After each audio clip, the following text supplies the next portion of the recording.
Good day, everyone. Thank you so much for sitting down with me. Um, Today, we're going to discuss a poem by Ted Hughes, View of a Pig, before we venture deeper into the poem Thought Fox. This has been prescribed as part of our syllabus for the fourth semester paper, post 1940 British literature. And what I deem to do um, with this session is provide a comprehensive insight into the character of the work produced by Ted Hughes in general, and maybe initiate a discussion on View of a Pig in particular, and see how far, as an animal poet, as he'd like to call himself, he really, um, matches up to that tag that we have provided him. And the thing about a poem like View of a Pig, like a lot of other poems by Ted Hughes, is that it's very unsettling. It's very uncomfortable. It pans out in a grotesque sort of a canvas, and it explicitly explores the brutality of nature. And in spite of being like the Thought Fox, an animal poem, it's very different from the former because a comprehensive analysis of both these poems would provide us answers. So that's what we're going to do today. We're going to get into the basic details about the author, and then we'll venture into the poem directly. All right. So Ted Hughes, he was born in 1930 and he died in 1999. He was born in Yorkshire, and he, as far as we already know, was a very handsome man. He was one of the most good-looking writers out there of his times, and maybe he was a little notorious for that as well. And Yorkshire, as his hometown, kind of catered towards a lot of the characteristic features of his poems because the rain, the hilly regions, the topography of that of that region really played out in his poems, and he was hands down a poet of the nature in that respect. Maybe a post-war poet of nature. He had a very post-war sort of an outlook towards nature. Not in a very Wordsworthian sense of it. He did not romanticize it. He was very open to exploring different aspects of it. At times, it took the role of a soothing mother, nature in general, and at other times, it was as aggressive as it could get. And so the very characteristics of being a rogue Yorkshire man really played out in his poetry. He used his West Riding Yorkshire accent. His poems had a very prose-like quality. It was right to the point. It was to the point. It dealt with matters directly, and it was a lot objective, economical, and selectively empathetic. At times, he was very withdrawn from the topic as well. So his childhood was spent in and around farms. He was, he had a very close association with the gatekeeper of a Crook Hill estate. His name was John Holy, and these associations, these experiences of his upbringing really contributed to his experiences that were close to nature. So even when he went into Cambridge, the Pembroke College, to pursue his masters, this never left him. That was a point where he was really exploring his poetic prowess, and these minute details of his upbringing, the things that really that he gravitated towards, mostly nature and animals for that matter, always were a part of him. And at the age of 15 was when he first began to write poetry. And then like I said, he joined Cambridge later. He was a humongous fan of Shakespeare and Yeats. He read Yeats extensively while he was in Cambridge, also the place where he met Sylvia Plath. We all know how that story goes. And even while he was at college, he actually changed his major from English to archaeology, then to anthropology. And it's quite evident from his the character of his works that he was deeply invested in anthropology. And also being a very famous children's writer, details of which we'll venture into soon.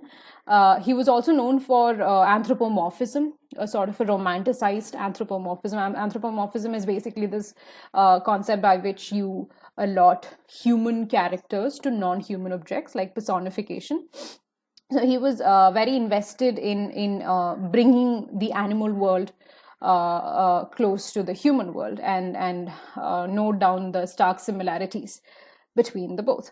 And so he changed his major multiple times, and it was in 1954 that he first published his poem. But it was only in 1957 that his first collection, Hawk in the Rain, actually came out.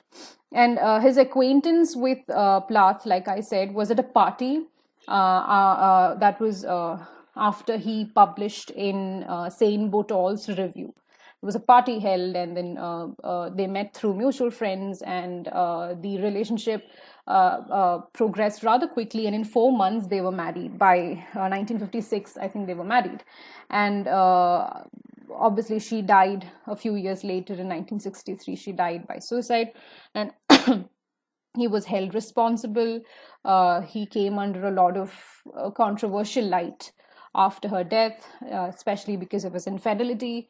He had had an affair at that point of time, and practically, since they were such a celebrity couple, they were such hot topics for both England and America at that point of time. The ups and downs of their relationships really panned out in front of the tabloid in a lot of senses. And likewise, his affair with Assia Weville also kind of, was put across as very blunt, especially after even Weville died due to asphyxiation, much similar to Plath a few years after she died. Weville actually ends up killing the daughter she had with Hughes as well. And then he went on to marry again, and he died in 1998. So his personal life had always come under much controversy for as long as he was alive, even after his lifetime. And in 1984, he was chosen as the poet laureate of England. The thing that was again some sort of a very controversial or a notorious, if I may use the term, sort of a decision, because he was said to be a lot of people dubbed him as the quote unquote poet of blood and guts. He was too blunt, he was too out there and explicit for the taste of the times. So it was his selection as the laureate was questioned by a few, if not many. And he was frequently accused of writing poetry which was unnecessarily rough and violent. And while the truth of the matter has always been that he was just a simple man from Yorkshire who talked in the Yorkshire tongue, who only knew how to put it across in a blunt fashion. He always thought poetry worked in a world of imagination for him. He thought poetry is a journey into the inner universe. These are his own words, and he thought, quote unquote, it as an exploration of the genuine self. So his poetry involved a lot of introspection, and through in the way that he introspected, we get acquainted with the different nuances of human characteristic itself, because he often uses himself as an archetype, a specimen for the whole of humanity, and kind of points out where all we falter, where all we might not show a sort of equilibrium with ourselves and the nature within ourselves, in our outer world, and everything like that. So that's about Hughes. There's much to talk about his personal life. There's much to talk about the inspiration that he received from different terrains. His last publication, Birthday Letters, 1998, was basically pans out on a conversation that he has with Plath. It was also very widely read. The thing with Plath and Hughes had 2 children together, Freda and Nicholas. Sadly, Nicholas we might remember, died by suicide in 2009. I think he hung himself, and he was fighting depression and anxiety and everything. And even after Plath's death, Hughes had to stay silent for about 30 years, owing to the well-being of his children and everything. He was accused of burning the manuscript, the journal, the last parts of the journal Plath had written, describing her relationship with her husband after she died. But he had also supervised the publication of her manuscripts of Ariel, this much acclaimed collection, which was published in 1966, 3 years after she had died. Now, it might be a little unfair that we have to pay a lot of attention into his personal and marital life when it comes to a writer like Ted Hughes, because, like I said, not only was he a poet and a scholar, he was a brilliant children's writer. He's contributed works like The Iron Man into literature, followed by The Iron Woman. And when it comes to his poetry, the idea of nature interweaved with the human world pans out very different than how he uses it in his children's literature. Now, this is an area which has a lot of scope for a paper, a lot of scope for a thesis. Not that it's anything fresh; it might have already been carried out a number of times, but it offers immense ground for research. And so that's about him as a children's writer. We'll venture into it a little deeper, hopefully in the second session of View of a Pig. As an animal poet, he explicitly expressed the violent forces of nature in different ways. He often used different kinds of motifs to put it across. He usually prioritized the primitive more than the intellectual. He prioritized the instinctual rather than thoughtful, rather than the thoughtful.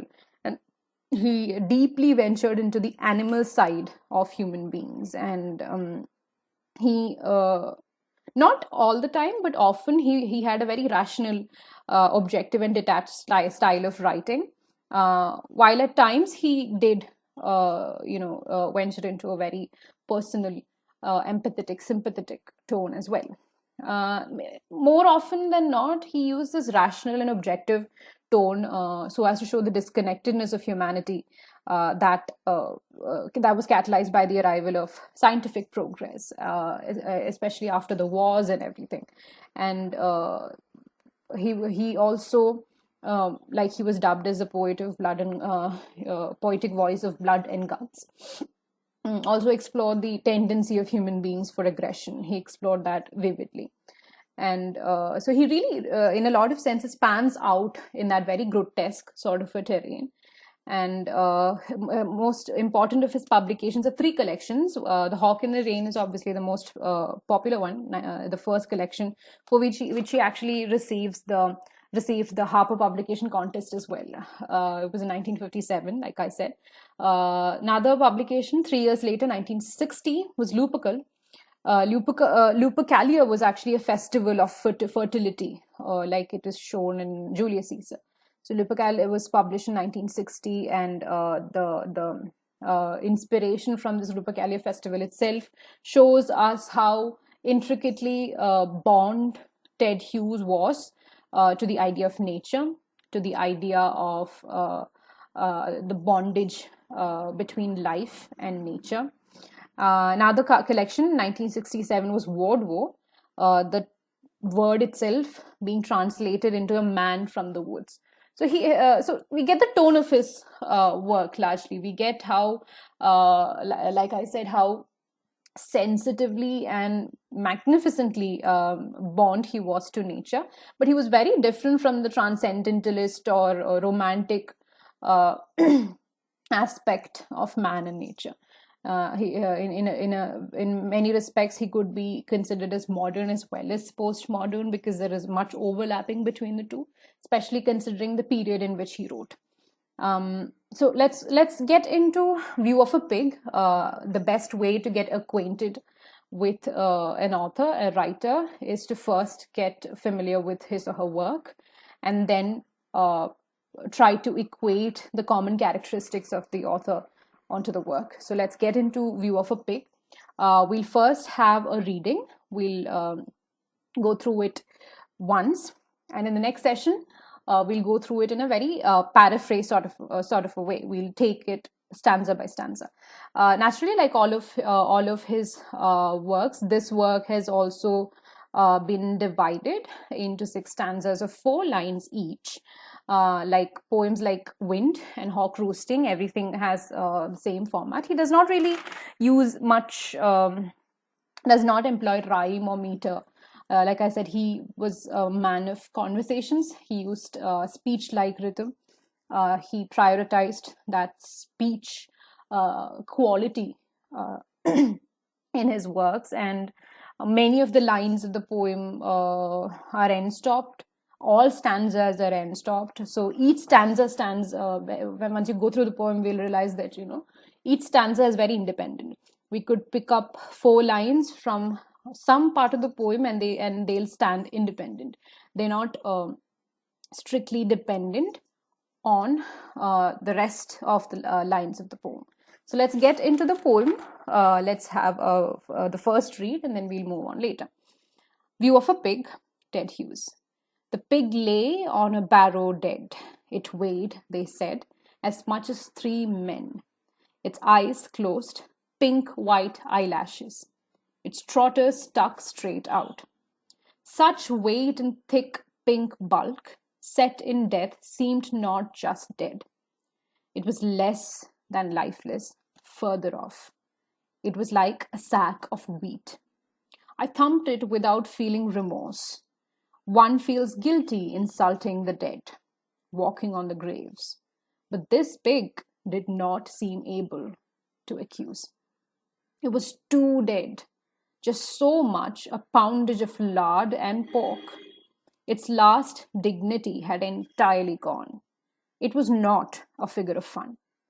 Too dead now to pity, to remember its life, din, stronghold of earthly pleasure as it had been, seemed a false effort and off the point. Too deadly factual, its weight oppressed me. How could it be moved? And the trouble of cutting it up, the gash in its throat was shocking, but not pathetic. Once I ran at a fair in the noise to catch a greased piglet. That was faster and nimbler than a cat. Its squeal was a rending of metal.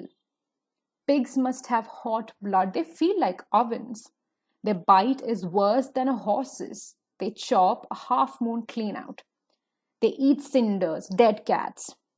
Distinctions and admirations such as this one was long finished with. I stared at it a long time. They were going to scald it and scur it up like a doorstep. So it's a very, like I said, a very grotesque sort of a poem. It what struck me as very significant in the poem is that it does not once explicitly mention blood, but the image that it ignites in us is just as bloody as it could possibly get. And I think that's the brilliance of the poet, because the he vaguely mentions the pink flesh of it when it mentions when he mentions the poet as a pink bulk, because it's a heavy animal used for its flesh, used for its meat, but it does not mention much blood, although it's just grotesquely bloody in that sense. So View of a Pig takes us through a lot of themes, most of them working on this terrain of the grotesque. It talks about animal slaughter, because this is a pig. This view, this vision, the sight of a pig is of one that has been killed, and it's not a natural death. And it obviously brings us to the idea of human cruelty, because this death has been induced by human beings. Because human beings obviously use the pig for its meat, oil, and everything.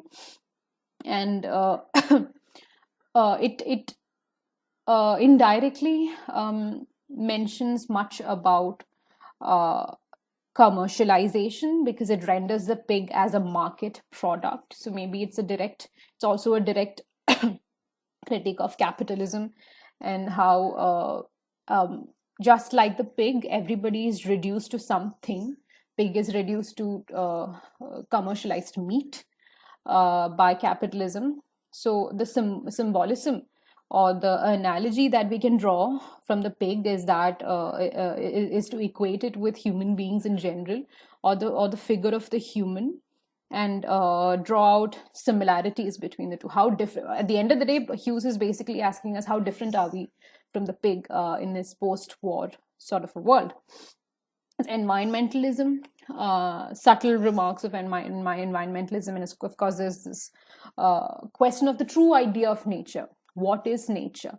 Of course, the pig does not have a natural death. Like it's been induced, it's man-made.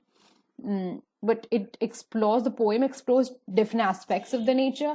Aspects, I mean, it inspects both, nature as a very soothing sort of an entity, the lap from which we all make a living. At the same time, it's very aggressive, very cyclonic. In that sense, it's scary and downright freaky. And in a post World War sense, the poem also talks about the erosion of human emotions, because the poet keeps remarking that he's unable to uh, generate any sort of sympathy for this vision, for this awful sight of a dead pig. It's not a vision that would prompt anyone to write a poem. This one's different. So he keeps saying that it's not pathetic enough, in spite of it being so badly, brutally dead. It's not pathetic enough. So maybe he's talking about an introspective failure as a poet, or maybe he's just talking in general, explicitly, about the insensitivity associated with human beings in general, especially after the World War. We've been somewhat immunized to death. We don't really care anymore, because everything everything has been dying. Death is a joke. Human life is a joke now, especially after the war. People are dying left and right, and nobody really cares. And capitalism again has churned out, churned us out into mechanical consumers, with nothing unique to claim for ourselves, nothing amazing, uh, or especially important in each individual. We're all the same. So the first part of the poem is obviously reduces the pig into a very commercial aspect. It's reduced into meat. There are repetitive mentions of its weight, its trotters. Trotters are the part of the pig's leg that's actually edible. So its trotters are up in the air. It's immobile. It's static. It's pink bulk. It's pink flesh, and it's kind of compared to a sack of wheat. That's a simile used, and uh, it shows how heavy it is. It shows how immobile and futile it is, and in a lot of senses, without really mentioning it, we get the smell of raw flesh coming off of the poem, and that's obviously that's the brilliance of the poet. And he basically tries to show how the pig has been robbed of its dignity. And the question is, does death do that to everybody, everything that dies? Does death reduce everybody to objects? So if that's the case, we too, human beings as well, should be would be ideally reduced to objects upon being confronted by death, the level, for that matter. The question is, how far does death differentiate between animals, human beings who think they are superior to animals, human beings who think they're superior to nature itself? So the question of death is really brought into perspective. Yeah. So there's a lack of respect for the dead pig. The most ironic idea about death is that death renders everybody, every human being, with a different, a unique sort of a respect, something that maybe the person might not have received while they were alive, but once they're dead, they're the best person to have walked the earth. So this idea of death bringing dignity to human life is ironical in itself. But when it comes to this pig, the poet keeps re-emphasizing that he does not feel anything. He cannot help but feel nothing for the pig because it's too dead. This is a very important phrase that he keeps repeating, especially in the second part of the poem. It's too dead, too dead. So, what does too dead mean? What level of death has the pig acquired? What In that sense, how far is it different from the different levels of death acquired, if it's something to be acquired by human beings? So on what level does the too dead aspect of the pig really work or really unfolds? It's a very interesting use of repetitive use of this phrase too dead. And again, there's a repetition as to, the pig being lard and pork, it's meat and oil. So a life, a pig is a life, it was a living thing, it was a lot like a human being. We're all animals. It has been reduced to just flesh, and death in that sense strips it off its last pint of dignity. Now and he moves on to he takes a very ambivalent attitude when he moves on to the next part, the middle part of the poem, the next few stanzas, because there are tiny aspects of sympathy in his tone, obviously not explicit, obviously not right out there, but there are instances where we might feel the poet is feeling somewhat bad for the pig, for its condition. But mostly he takes a very materialistic approach, because he constantly goes on asking, like, how are they going to cut it up, and he talks too much about its weight. Now, how are they going to cut it up? How can it be cut into pieces? This thing that he asks in the poem could be read in two different aspects, two different perspectives we could take to it. One is that how can someone be so brutal and cut up a dead pig into pieces? So maybe he's way too sympathetic towards it that he can't even imagine cutting it up. But most likely it's the second perspective, which says it's so heavy, how are they going to cut it up? Because at the end of the day, the pig is for the utility of human beings. It needs to be used for flesh.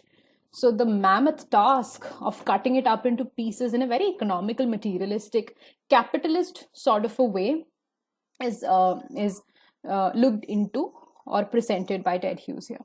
Now, the gash that he talks about, the wound has been on his throat, has been induced by humans. It's been cut open, and it dies. The pig dies, and the very brutal and catastrophic image of that wound opening up, it does not evoke sympathy in him. It does not even evoke disgust in him. It evokes enough disgust in us, but it does not evoke enough disgust in him. And that makes us question not the pig, but the poet, because we're beginning to question what kind of a man is he? Is he even man enough? Man enough, not in a stereotypical masculine sense, but is he even human enough if he doesn't feel any sort of sympathy? But reality is that we all don't feel that. In spite of being advocates of post-humanism, even in that sense, we might not be as sympathetic as we're trying to come off. Because when it comes to prioritizing our preferences, of course, we would turn a blind eye conveniently, selectively. So our activism in that sense is very selective, and it's not new to the world. Every time human beings have been active, has been vocal or woke about something, it has been largely selective. So that's that. And the next part of the poem, towards the end, last three stanzas, he actually recollects a memory where he actually chases a pig at a fair or a carnival or something. And that's the image of a live pig. It was faster than a cat. He says he was faster and nimbler than a cat, and he calls it a greased pig. So it was bulky, and it was very. So he was casting his butcher's eye onto that pig as well. it was very greasy. And so the image basically is contrasted with the image of the dead pig, so that we have one dead pig on one hand and a live pig on the other. And it's very curious which one evokes more disgust in us. Does the dead pig evoke more disgust in us, or the live one? Because he talks about how hot the blood of that pig might be. It's as hot as ovens. And the idea of hot blood, especially that of a pig, which is rendered as a not a very attractive animal, um, really puts or offers us perspective as to what he's trying to get at. Is he saying that living being is in general better than the dead being? And this is even in spite of it being alive, the memory of the pig is still a savage one, because they bite. He says that the bite of the pig is worse than that of a horse. And those uh, pigs basically eat cinders and dead cats and everything. So even death for an animal as savage, quote unquote savage, as a pig is a careless one, or so he seems to say. And at the end of the poem, he advocates it to be cleaned, scrubbed, and scalded and cleaned with hot water, uh, like a doorstep. A doorstep is a place where where there might be a lot of dirt because you step on it. So there's feet, there's mud from the shoes and everything. So to equate it with a doorstep is to establish the pig as being that dirty, which is not new to us, because we've always rendered pigs as very unattractive creatures. We actually use it as a curse word. To call somebody a pig is offensive. And we also consider pigs to be really stupid. And so this comparison between a doorstep and a pig really offers insight into how dirty it is. But ultimately, the symbolism or the analogy is actually between a human being and the pig. And he's basically questioning the difference between a human being and a pig, and how far the difference is real. Now, like I said, this is a very grotesque image. Throughout the poem, he carries this grotesque image, not once does. Even when he goes back to a live pig, he does not lose this idea of it being grotesque enough. It evokes disgust in us constantly. And as is a characteristic of the rest of his poems, also this also talks about a very uh, innocent savagery of animals, because the survival of the fittest, the cycle of life, the pigs eat dead cats and everything. Very grotesque, very dirty image. But that's about living, because he has often equated animals with the idea of the survival of the fittest, the cycle of life and everything. And he draws that analogy back into the human beings, because we are competing against each other to be the better one. So we're also surviving. We are also about survival of the fittest. We're competing against each other. We're preying on each other. So like popular poems like Hawk Roosting and Jaguar, he does the same thing. He brings this analogy of survival of the fittest. Maybe we can also see the same thing running through the lines of the view of a pig as well, because um, the idea the idea of the pig in general and its contrast with that of the human being is very significant. He usually, like in a lot of his other poems, brings the beauty and violence together to show how a very peculiar amalgam that is nature. Now, the idea of beauty and violence comes together more evidently in a poem like The Thought Fox. There's nothing really beautiful about View of a Pig. It's just it's grotesque to its maximum. It's just grotesque and that's it. But a poem like Thought Fox, in which runs on a metaphor that the mind itself, the thoughts of the poet, the creative thoughts of the poet itself being metamorphosed into a fox, is very different from View of a Pig, because in View of a Pig, the vision, the perspective of a pig, the poet basically uh, explicitly and objectively shows the pig itself. The pig itself is the center. It's not a metaphor. It's the image itself. While in Thought Fox, it's obviously the metaphor. where the thought is rendered as a fox, and it's very pretty. It approaches at night in its shiny eyes and everything, and the sound that it makes with the crunches on the leaves and everything. So it's very different in spite of both of these poems being animal poems. So maybe a comparison would not draw many similarities between these two poems, but it really uh, offers a lot of insight into what sort of a poet Ted Hughes was, because he uses the same, he works on the same terrain in very different manner, and he does not make it seem repetitive. He does not make it come off as boring, or in spite of being a children's author, he does not make it come off as childlike. There's immense ground for more analysis. We could probe into it more and more, and some or the other sort of meaning would always pop up. So that's the thing about Ted Hughes.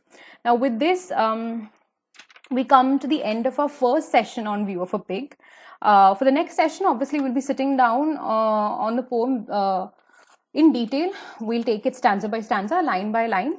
And then we'll move on to a discussion session where we could sit down and talk about the poem with one another, offer our own insights into the characteristic features of the poem, or just the character of the poetry written by Ted Hughes in general. Also, at the end of this session, let's go back and work on this poem a little bit. So I'd like to have you guys work on this idea, or work on this question of why did, after all, Ted Hughes pick pig as the animal of his choice for the poem, because pig is not the only animal we use for its meat. We have cows, we have goats, sheep, and all that, but why pig in general? Because, like I repeated earlier, pig is an unconventional sort of an animal to pick for a poem. And why would you think Ted Hughes might have picked a pig? It's not very attractive, it's not very pretty, it's not something that you usually write a poem on. So look into the significance of these motifs in general, and try offering your own personal insights. Don't make it too scholarly, so you don't have to refer to the internet or other parallel material to understand why he might have chosen the pig, or its post-war, post-modern significance and everything of the kind. Try looking at it in your own perspective, and try digging up instances where pig as a motive has come into full effect. For example, in the novel The Handmaid's Tale by Margaret Atwood, she actually equates the handmaids as pigs, who are given balls to play with so that pigs remain distracted before they're butchered. And that's the case of the handmaids as well. They are being sold off as surrogates, and they are given something or the other to keep themselves distracted while they're being sold off to one home to another, sold off from one home to another. So this analogy of equating pigs, very stupid creatures, I don't know how offensive that is, but really stupid creatures, equating them with human beings is not new. So what is how does Hughes try something different here? Because this analogy, like I said, is not new. It might have occurred in different pieces of literature that you might have come across. So try working on that from a very personal perspective, and try looking at it as your own personal review rather than a scholarly one, because this is not going to be a documented assignment. This is just going to help you understand your understanding of level of understanding of the poem. So try looking at it from that perspective. Also try looking into how different Ted Hughes is as a poet and as a children's writer. So try digging up a little bit of his writings as a children's author, and try contrasting it with the kind of poetry that he has written, because his poems are extremely simple, but when you probe into the analytical value and the insides of it, it gets more and more complicated. So that's about Ted Hughes. Try working on this assignment, and we'll see you, and I'll see you soon next week. We'll sit down on this again, and get prepared with some questions if you have any, so that we can come back and have an active discussion. It'll be fun. Don't take it too seriously. Let's have fun with this poem. So that's it. Thank you so much for sitting down with me today. Take care, everybody.